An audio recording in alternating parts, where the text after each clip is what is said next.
A essa altura do campeonato, você já deve ter lido alguma coisa em relação aí às novas tarifas que Donald Trump anunciou no dia 9, né? Ontem, sobre uma possível taxação de 50% sobre todos os produtos brasileiros exportados aos Estados Unidos, que entrariam em vigor no dia 1º de agosto, então logo daqui a umas 2 semanas.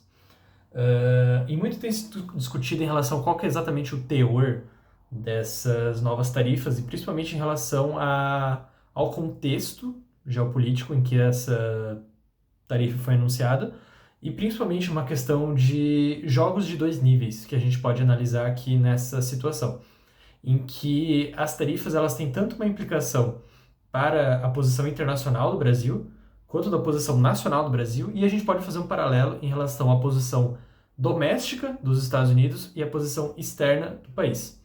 Então, uma das principais questões que envolvem essa tarifa é em relação aos BRICS, porque no dia 6 de julho o Brasil assinou, junto com os demais membros, uma declaração conjunta, né, de uma reunião geral que houve no próprio Brasil. O Brasil sediou essa reunião e emitiu, então, uma declaração geral.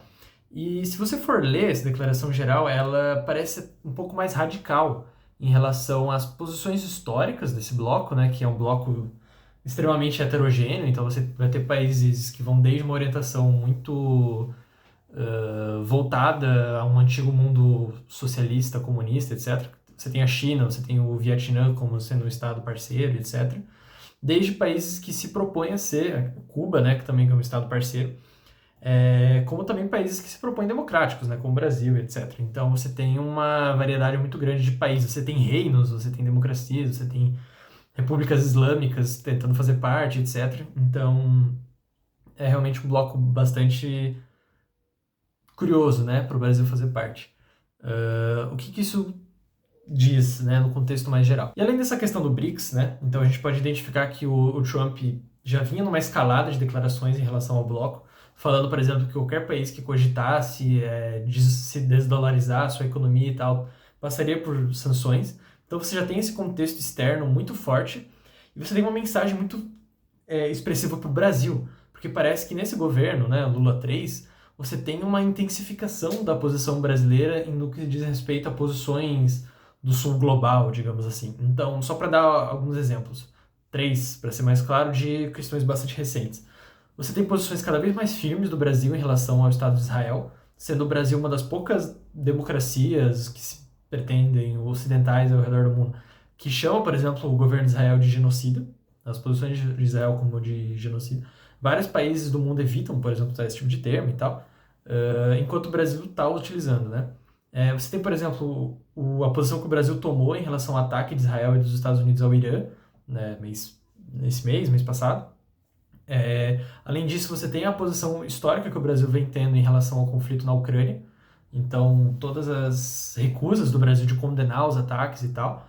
E, inclusive, nessa declaração conjunta do dia 6, o grupo ainda condena os ataques ucranianos em solo russo, né? E não fazem muita menção aí aos ataques russos em relação à Ucrânia. Então, você tem esse contexto dos BRICS, que me parece ser o principal foco do Trump nessa empreitada, digamos assim, de atacar mais diretamente o Brasil. E por que o Brasil? Porque o Brasil é basicamente o país dos BRICS, dos 5, né? Talvez tirando a África do Sul nesse caso, porque a África do Sul também passou por, inclusive, ataques recentes, né, do Trump e tal. Mas talvez tirando um pouco a África do Sul, porque é um país um pouco à parte, sui generis aí, desses 5. Mas dos outros 4, o Brasil é de longe o país mais frágil, né, que possui menos, inclusive, relevância atual no cenário geopolítico. Então, por exemplo, a China, a Rússia e a Índia possuem, poxa, 1 milhão de outras variáveis aí que fazem com que não seja tão fácil atacar esses países de forma tão frontal. A China, por uma questão econômica, muito clara, né, porque eles podem retaliar de forma igual ou até de forma mais danosa à economia americana. Você tem a Rússia, que os Estados Unidos estão tentando ferrar já há alguns anos e, bom, já meio que fizeram tudo que podiam fazer, além de um ataque armado direto. E você tem a Índia, que está se tornando um crescente parceiro dos Estados Unidos. Então, o Brasil é o país mais vulnerável nessa cadeia, tirando a África do Sul. Então, claro, é o alvo mais direto dos ataques. E além disso, é o quintal americano, né? Como eles tradicionalmente enxergam a América Latina. merecidamente ou não. Mas, então é um ataque que faz muito sentido do ponto de vista de atacar o alo mais fraco. E além disso, um dos componentes mais, e aí mudando um pouco de tema, aquela questão dos jogos de dois níveis. Você tem esse ataque de política externa em relação ao bloco dos BRICS, que é considerado, digamos assim, um inimigo da política externa americana. E você tem também um jogo de nível interno, então aqueles argumentos de America First, né? Então que as companhias brasileiras que quiserem produzir nos Estados Unidos serão muito bem recebidas. E essa é uma questão bem interessante que ele está jogando com o seu próprio eleitorado, digamos assim. E aí, a gente entra um pouco nos panoramas de como isso está se refletindo aqui no Brasil. Em primeiro lugar, a gente tem uma outra questão. O ataque às tarifas, elas não vieram em nome da questão BRICS, como vocês devem saber, e sim por uma questão relacionada ao ex-presidente Jair Bolsonaro, que nesse momento passa por um julgamento. E uma das declarações principais do Trump é que isso estaria sendo uma witch hunt, né? Uma caça às bruxas, e que seria, na verdade, uma grande perseguição do sistema, do establishment brasileiro para que o Bolsonaro não concorresse nas próximas eleições.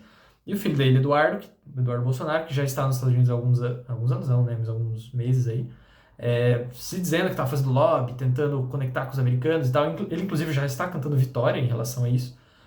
Se for verdade, né? Se de fato o Eduardo Bolsonaro tiver conseguido galgar essa vitória ele mesmo, né, e não por uma questão secundária na visão do Trump, né, é uma vitória do bloco bolsonarista, né, de fato, você consegue fazer uma declaração muito forte, muito frontal do Trump em relação às instituições brasileiras de uma forma geral, e principalmente o STF, né.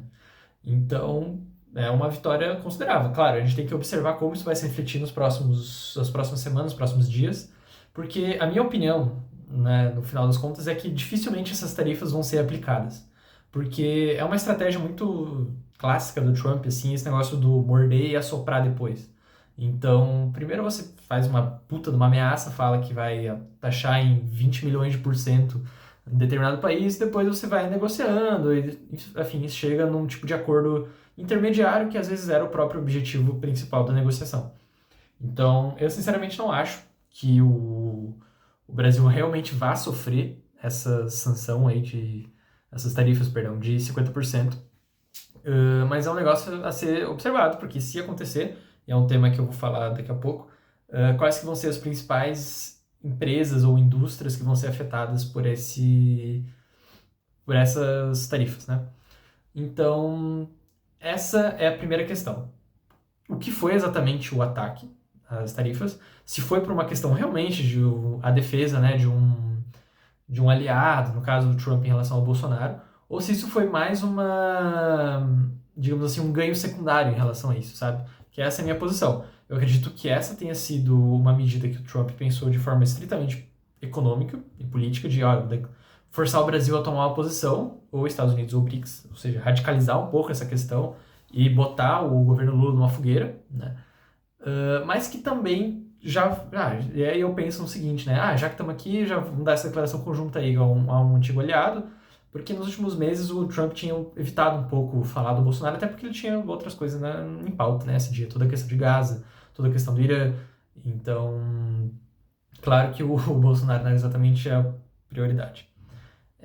Enfim, a gente chega então no terceiro ponto que eu gostaria de comentar, que é quem exatamente se beneficia e quem exatamente se ferraria em um contexto de tarifas, e a gente já tem que pensar na declaração que o próprio Lula fez de que provavelmente entraria numa questão de reciprocidade.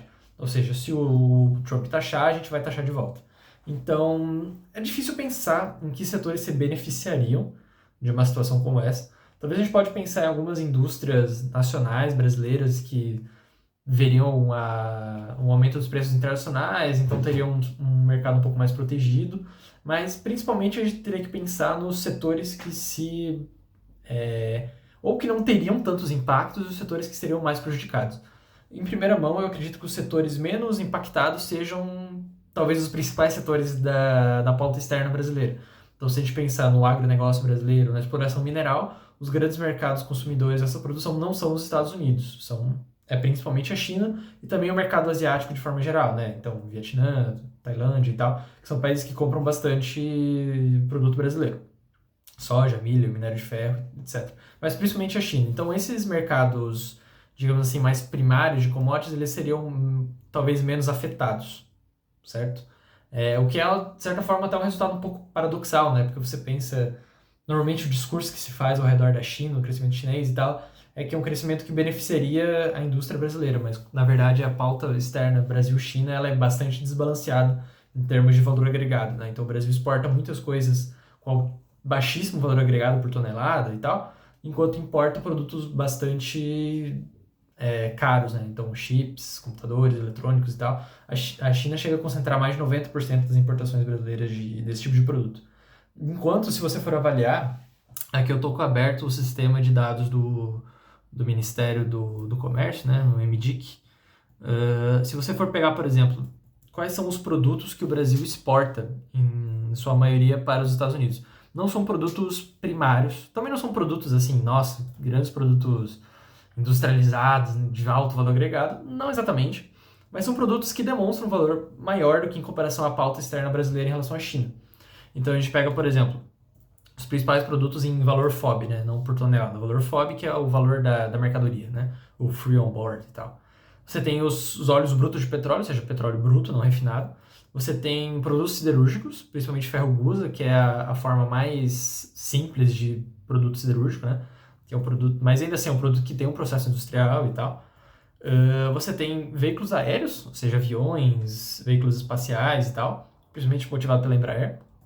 Você tem o café, você tem também alguns tipos de combustíveis refinados que o Brasil exporta para os Estados Unidos. Você tem a celulose, outras formas aí de equipamentos, como pá carregador, escavador e tal. E você tem frutas e sucos de frutas, a laranja, que é a produção principalmente de São Paulo, Paraná e tudo mais. E a carne congelada, né? A JBS brasileira, que exporta muita carne para os Estados Unidos. Então você vê que são produtos que não são produtos tão complexos, afinal de contas a balança comercial brasileira é isso que a gente produz, né, de mais elevado, que são os veículos espaciais ou equipamentos, que é basicamente o que a gente, de mais elevado que a gente consegue produzir aqui dentro, né? A gente não exporta microchip para ninguém, nem produz, né? Pelo menos não de forma competitiva. Depois você tem, só para exemplificar, quais são os produtos que o Brasil importa dos Estados Unidos. Só para esclarecer, né, o Brasil tem um déficit na sua balança comercial com os Estados Unidos. Ou seja, a gente importa mais valor do que a gente exporta. Isso é relevante nessa discussão, porque o Trump ele chega a falar que os Estados Unidos têm um déficit, ou seja, ele estava mentindo, ou estava mal informado, mas acho que ele estava mentindo, né? O eleitorado dele não vai conferir muito. Quais são os produtos que o Brasil mais importa? Você tem os turborreatores, ou turbinas de forma geral. Você tem os combustíveis, que é uma questão estrutural da economia brasileira, que a gente produz muito petróleo, mas refina níveis não suficientes para a gente atender a nossa própria demanda. A gente tem os gases de petróleo, e os Estados Unidos é um grande exportador, né, principalmente com a chamada Shale Gas Revolution, né, aquela coisa toda do seu mercado externo, que os Estados Unidos deixou de ser um importador de energia para ser um grande exportador também de energia, né? Algo bem recente que o Brasil tem algumas plantas de regasificação e tudo mais. Você tem plásticos, você tem alguns outros veículos aéreos, ou seja, você tem economias que o Brasil exporta veículos aéreos ao mesmo tempo que importa, ou seja, isso mostra um certo nível de saúde, né, de troca comercial. Você tem depois defensivos agrícolas, né, agrotóxicos. Você tem aqui algumas outras questões, como fertilizantes, produtos químicos e tal, mas os principais são esses, principalmente reatores, turbinas, questão de indústria pesada, produtos pesados, né. E o que isso quer dizer, no final das contas? Os setores que mais seriam impactados, em que mais seria um pouco...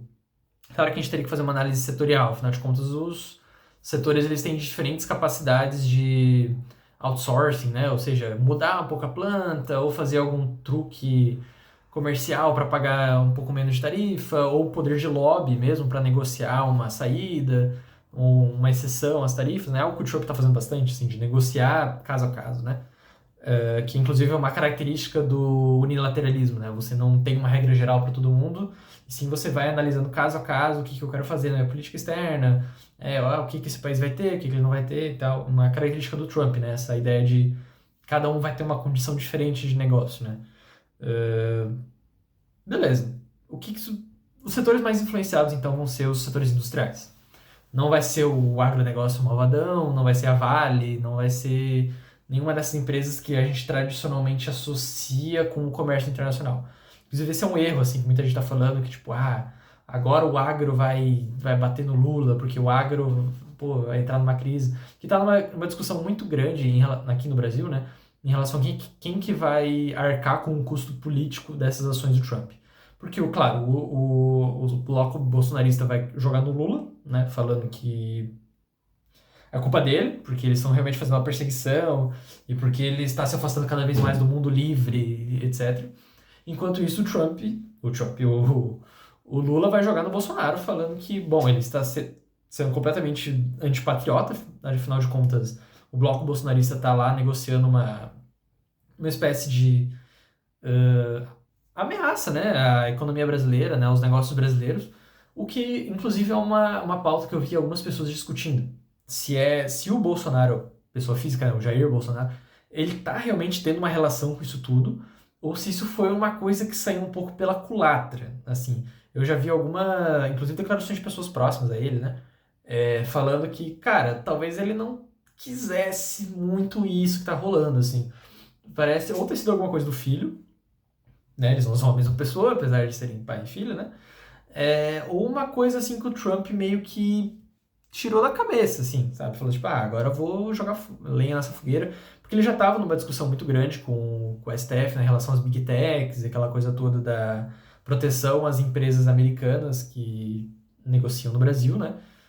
E, cara, parece ser uma coisa que pode estressar bastante assim as relações, principalmente se as tarifas forem implementadas de fato, né? Porque no primeiro aumento que por exemplo, a gente viu aqui, né, que o segundo maior produto importado que o Brasil recebe dos Estados Unidos são os combustíveis.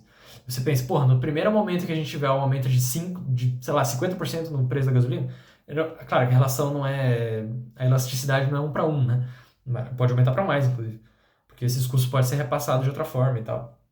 Mas se você pensa, caraca, a gasolina vai sair agora de 5 e pouco, R$ 6 para R$ 8, quem que vai pagar essa conta? Será que a população vai comprar que foi um ato antipatriota do Bolsonaro ou se foi uma incompetência do Lula? É uma questão difícil. Eu, sinceramente, não sei como é que isso vai se desenrolar daqui para frente. É bem incógnito, assim, como que as peças vão se assentar nesse caso. Até porque o próprio Bolsonaro ainda não declarou nada a respeito. Eu tô gravando esse vídeo quase às 7 horas da noite do dia 10, e você ainda não tem uma declaração dele, né? Você tem a declaração do Eduardo, e então vai ser interessante verificar como que isso vai se desenrolar. Como eu falei, um pouco da conclusão do vídeo, né? Desse vídeo que já tá ficando um pouco longo. Porque realmente é um assunto bem interessante, assim. Eu acho que talvez, cara, seja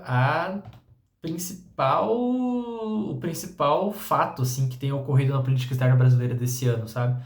A gente teve alguns outros momentos, assim, principalmente as tensões do Brasil com Israel, você teve alguns momentos de posicionamento curioso do Lula em relação a algumas pautas, o encontro Lula com Macron, o encontro Lula com sei lá quem, mas de fato, assim, de tensão, eu acho que esse foi um dos principais fatos políticos da política, não só da política externa, da política brasileira desse ano, assim, porque eu não lembro, particularmente, nem dos meus estudos aí de RI e de relações internacionais, né, nem de, sei lá, viver, né, você ter visto, assim, um confronto tão claro entre um presidente americano e o Brasil.